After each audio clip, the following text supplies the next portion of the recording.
गुजरात के अहमदाबाद में भारत पाकिस्तान मैच के बाद पत्थरबाजी का मामला सामने आया है। भारत पाकिस्तान के बीच खेले गए मैच के बाद अहमदाबाद में हिंसा भड़क उठी। शहर के अनुपम सर्कल इलाके में दो गुटों के बीच विवाद के बाद पत्थरबाजी हुई, जिसमें कई लोग घायल हो गए। पुलिस ने दोनों पक्षों के खिलाफ मामला दर्ज कर 7 आरोपियों को हिरासत में लिया है, जबकि एक आरोपी अब भी फरार है। गुजरात के अहमदाबाद में भारत पाकिस्तान क्रिकेट मैच के बाद मामूली विवाद ने हिंसक रूप ले लिया। अनुपम सर्कल इलाके में 2 व्हीलर पर सवार शकील हसन उर्फ शेरा और शाहरुख इसरार पर फटाके का तिनका उड़ गया। इसी को लेकर दोनों पक्षों में कहासुनी हुई और विवाद झगड़े में बदल गया।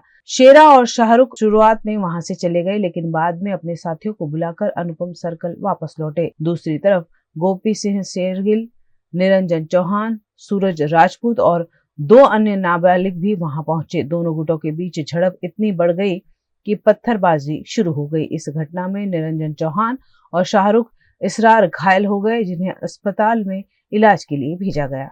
ગઈકાલે રાત્રે ભારત પાકિસ્તાની મેચ પત્યા બાદ જે ગોધરા પોલીસ સ્ટેશન વિસ્તારમાં અનુપમ સિંહ પાસે જે છબીલદાસની ચાલી છે ત્યાં આગળ કેટલાક લોકો ફટાકડા ફોડતા હતા। એ દરમિયાન ત્યાંથી 2 એક્ટિવા ચાલક યુવકો ત્યાંથી નીકળતા હતા, જેનું નામ છે શકીલ હસન ઉર્ફે શેરા અને શાહરુખ ઇસરાર। એ દરમિયાન જે ગોપીસિંહ શેરગીલ કરીને છે એ રીતે ફટાકડા ફોડતા હતા। એ દરમિયાન તેમાંથી ફટાકડાનો કોઈ તણખલો જે એક્ટિવા ચાલક છે તેને વાગતા એ લોકો ઉભા રહીને ત્યાં આગળ અહીંયા ફટાકડા કેમ ફોડો છો એ બાબતે બોલાચાલી થઈ હતી। ત્યારબાદ તે લોકો વચ્ચે ત્યાં ઝપાઝપી થઈ હતી। ત્યારબાદ આ બંને જણા છે ત્યાંથી ભાગીને જતા હતા પોતાનું વ્હીકલ મૂકીને।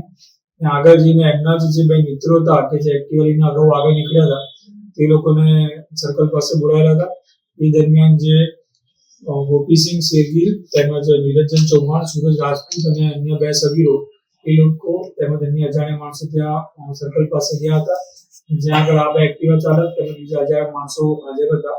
એ લોકો વચ્ચે સામસામે ઝઘડો થયેલો હતો, જેમાં જે નિરંજન ચૌહાણ છે તેને માથામાં વાગેલું છે અને કાગાયેલા છે।